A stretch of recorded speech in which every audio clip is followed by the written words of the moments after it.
एक बुद्धिमान माँ। वाह कन्नू, क्या खुशबू है। सच में आज तो विराज के मजे हैं। आज जब तक उसका पेट ना भर जाए या यह लड्डू ना खत्म हो जाए तब तक उसे कोई रोक नहीं सकता। क्या भाभी आप भी ना मेरे मजे लेने का कोई मौका नहीं छोड़ती?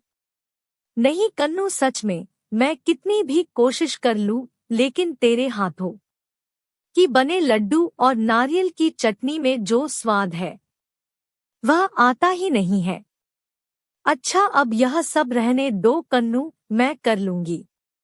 तुम हाथ धोकर बाहर लॉन में जरा शैतानों को देखो, बड़े मजे से तितलियां पकड़ रहे हैं तीनों। मैं भी हम दोनों की चाय लेकर वहीं आती हूँ। ठीक है भाभी, लेकिन चाय में इलायची डालना मत भूलना। हाँ मेरी छुटकी, मुझे याद है। अब तुम जाकर बैठो, मैं बनाकर लाती हूँ। ठीक है। कन्नू भी मुस्कुरा कर लॉन में चली गई। वहां कन्नू का 6 साल का बेटा उसकी भाभी सुजाता के दोनों बच्चों के साथ दौड़ दौड़ कर तितलियां पकड़ रहा था और खूब खुश हो रहा था। कन्नू यानी कनिका, जो बहुत समय बाद अपने मायके आई है। माँ पिताजी नहीं रहे लेकिन कनिका को उसके भाई भाभी ने कभी उनकी कमी महसूस नहीं होने दी। उसकी भाभी ने हमेशा ही कनिका को अपने बच्चों जैसा प्यार दिया। यह लो कन्नू, तुम्हारी चाय और तुम्हारा फेवरेट बिस्किट। भाभी यह अभी भी मिलते हैं? हाँ, नुक्कड़ पर जो दुकान वाला था ना, उसी के यहाँ से मंगाई है। अब उसकी दुकान आगे मार्केट में हो गई है। कन्नू और सुजाता दोनों चाय पीने लगी और इधर-उधर की हल्की फुल्की बातें करने लगी। कन्नू, एक बात पूछूं? हाँ भाभी बोलिए, क्या बात है? तुम इतनी थकी थकी और उदास क्यों लग रही हो? कोई बात है क्या? कन्नू बताओ ना। नहीं भाभी, आप ऐसे क्यों बोल रही है? कन्नू, तुम मन से बहुत थकी हुई लग रही हो। जो कन्नू घर में आ जाए तो सूनी दीवार भी बोलने लगे। जो रोते हुए को हंसा दे वह कन्नू को क्या ससुराल में छोड़ आई हो? क्या हुआ बोलो ना। मम्मी जी से फिर कुछ हुआ क्या? कुछ कहा क्या उन्होंने? हाँ भाभी, थोड़ा परेशान तो हूँ लेकिन मम्मी जी को लेकर नहीं। उनकी बातों और तानों की तो अब आदत हो गई है और मेरी परेशानी रोहन को लेकर है। क्या हुआ है रोहन को? उसका स्वास्थ्य तो ठीक है, फिर क्यों इतना परेशान हो? भाभी, स्वास्थ्य को लेकर कोई परेशानी नहीं है। परेशान मैं इसकी आदतों को लेकर हूँ। यहाँ देखिए कितने अच्छे से खेल रहा है। वहाँ घर पर तो फोन और टीवी से हटता ही नहीं है, जिसकी वजह से उसकी पढ़ाई तो डिस्टर्ब हो ही रही है, बल्कि उसकी आदतों में भी बदलाव होता जा रहा है। कुछ कहो तो बात बात पर चिल्लाता है और गलत तरीके से जवाब देता है। समझ नहीं आ रहा है क्या करूं? कन्नू, बच्चे को ज्यादा समय दे, उसके साथ गेम खेल। क्या वहां आसपास बच्चे नहीं हैं? हम उम्र के उनके साथ खेलने दे। वही तो मैं कर नहीं पा रही हूँ भाभी, सारे घर की जिम्मेदारी मुझ पर ही है। मैं चाह कर भी इसे समय नहीं दे पाती हूँ और जब भी फोन के लिए डांटती हूँ तो मम्मी जी मुझे सुनाने लगती है कि बच्चे की हंसी खुशी तुझे अच्छी नहीं लगती है क्या? कंगलों के खानदान से है, तुझे क्या पता बड़े घर के बच्चे कैसे पाले जाते हैं? कौन सा तू अपने मायके से फोन लेकर आई है? अरे एक खराब हो गया तो दूसरा आ जाएगा। पड़ोसियों के बच्चों के साथ भी नहीं खेलने देती है। कहती है छोटे लोग हैं। स्कूल से आने के बाद सारा टाइम इसका वीडियो गेम, फोन और टीवी में ही चला जाता है। कन्नू, तो तूने सौरभ से बात की इस बारे में? नहीं भाभी, वह बिजनेस के कामों में इतने परेशान रहते हैं कि क्या कहूँ, कब कहूँ, समझ नहीं आता। बिजनेस के चक्कर में उन्हें ज्यादातर शहर से बाहर ही रहना पड़ता है और यह सब सास बहू वाली बातें बताकर मैं उन्हें परेशान नहीं करना चाहती। उनके काम के तनाव को तो काम नहीं कर सकती, तो कम से कम उनको परिवार की तनाव से दूर रख सकती हूँ ना। मम्मी जी का उनके पोते के प्रति प्यार उसे किस दिशा में ले जा रहा है, यह कैसे समझाऊं? यही मेरी परेशानी का कारण है। कन्नू, बच्चों के सही विकास के लिए उसके तन और मन दोनों का सही विकास होना बहुत जरूरी है। आज के समय में यह सारी चीज जीवन का एक हिस्सा है, इसे हम बदल नहीं सकते। लेकिन यह हमारे जीवन को नहीं बल्कि हम इन्हें चलाएं तो अच्छा है। इस फोन और इंटरनेट की दुनिया में बच्चे जहां समय से पहले बड़े हो जाते हैं, वहीं गलत तरीके से गलत जानकारी की वजह से कुछ ऐसी गलतियां कर लेते हैं जिससे जीवन भर पछताना पड़े। समय बदल रहा है कन्नू, हमें भी समय के साथ तेजी से बदलना होगा। हम इन सब चीजों को रोक नहीं सकते, लेकिन हाँ, लगाम जरूर लगा सकते हैं। बच्चों को दूसरों के सामने डांटना या उन पर हाथ उठाना उनके अंदर गलत मानसिकता भर देता है। माता पिता की भी लाइफ इतनी बिजी हो गई है कि बच्चों को समय दे पाना उनके लिए भी मुश्किल होता जा रहा है। कन्नू, आज मैं तुझे एक कहानी सुनाती हूँ जो है तो बच्चों की, लेकिन हम माँओं के लिए भी परफेक्ट है।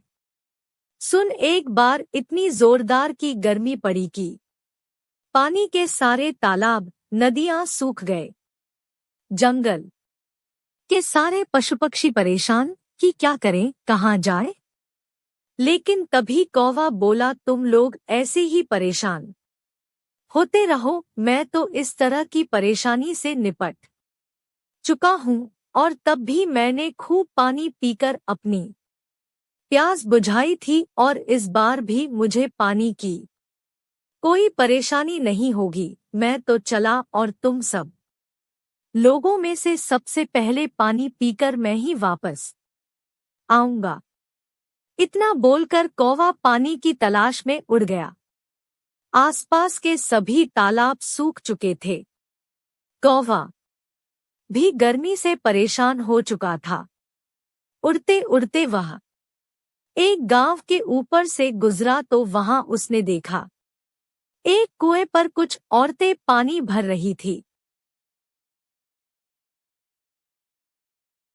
पानी को देखकर कौवे की खुशी का ठिकाना नहीं रहा और वह तुरंत कुएं के पास पहुंचकर खुशी के मारे काव काव करने लगा। लेकिन कौवा को काव काव करता देख वहां की औरतों ने उसे मारकर उड़ा दिया। कौवा बेचारा पानी न पी पाया और फिर से पानी की तलाश में लग गया। थोड़ी दूर पर उसे एक घड़ा दिखाई पड़ा। वह खुश हो जाता है, चलो इस बार भी मुझे पानी का घड़ा मिल गया, अब पानी पीकर मैं अपनी प्यास बुझा लूंगा और जंगल में सबको जलाऊंगा कि इतनी गर्मी में भी मैं पानी पीकर लौटा हूँ। कौवा तुरंत घड़े के पास गया। उसने घड़े में झांक कर देखा तो घड़े में पानी तो था, लेकिन उसकी पहुंच से दूर था। उसने मुस्कुराकर कहा, मुझे पता है कि मुझे क्या करना है।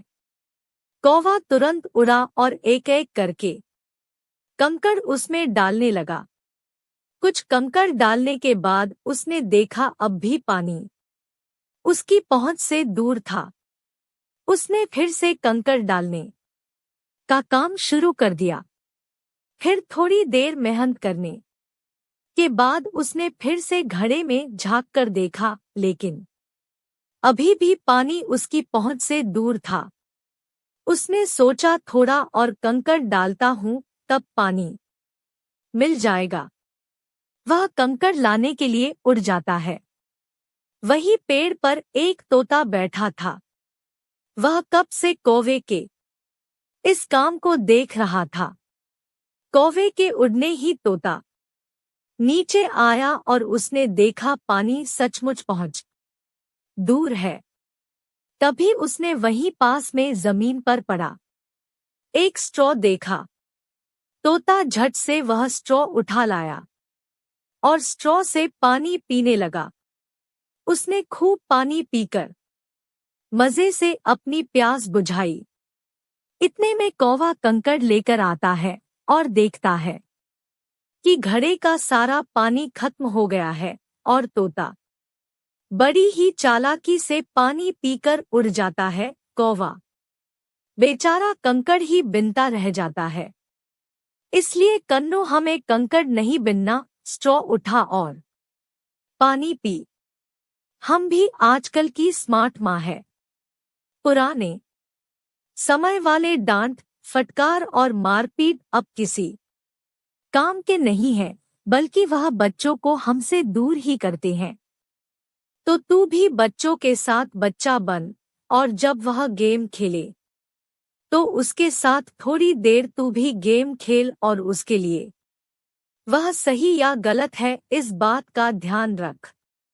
अब तो फोन में और लैपटॉप में डिजिटल ड्राइंग भी है और कितने सारे बच्चों के ऐप है जो अच्छे भी हैं और बच्चों के मानसिक विकास के लिए भी सही है। तुझे तो खुद पेपर के कितने सारे खिलौने बनाने आते हैं, तो बना। ड्राइंग भी तेरी अच्छी है, पहले तू खुद उसके सामने मजे लेकर यह सब कर, उसे मत बोल करने के लिए। तुझे इन सब चीजों के साथ एंजॉय करता देखा वह खुद भी लग जाएगा। कन्नू, काम तो जीवन भर खत्म नहीं होगा, जब तक है काम तो करना ही है, लेकिन बच्चे का बचपन जरूर खत्म हो जाएगा। इसलिए यह हमें तय करना है कि हमें प्राथमिकता किसको देनी है। ना ही अपने बच्चे की किसी से तुलना करनी है, खासकर उसके सामने। हमें बस इस चीज का ध्यान देना है कि वह क्या करना चाहता है। सच भाभी, मैं जिस परेशानी को लेकर इतना टेंशन में थी कि मेरे सिर में दर्द रहने लगा था, अब आपके हाथों की यह मालिश ने मेरे सर का दर्द और आपकी बातों ने मेरे दिमाग दोनों का दर्द निकाल दिया। सच में आपके हाथों और बातों में जादू है भाभी। तभी मैं सोचूं, भैया दिन पर दिन जवान कैसे होते जा रहे हैं। अब समझ में आया मुझे। और दोनों एक दूसरे की मजे लेकर हंसने लगी। तभी कन्नू के भाई अभी की आवाज आई, अरे भाई, आज लॉन में बुलबुल भी चहक रही है, नहीं तो रोज चूजों को ही दौड़ते देखा है। अभी की बातों पर उन दोनों की हंसी फूट पड़ी और सब ने बच्चों के साथ मिलकर खूब एंजॉय किए। इस कहानी से सबक, निरंतर तकनीकी प्रगति के इस युग में एक स्मार्ट माँ की कहानी हमें एक मूल्यवान सबक सिखाती है कि आधुनिक समस्याओं का हमेशा एक रचनात्मक समाधान होता है। पारंपरिक तरीकों पर भरोसा करने के बजाय लीक से हटकर सोचे और चुनौतियों से निपटने के लिए नए तरीके खोजे।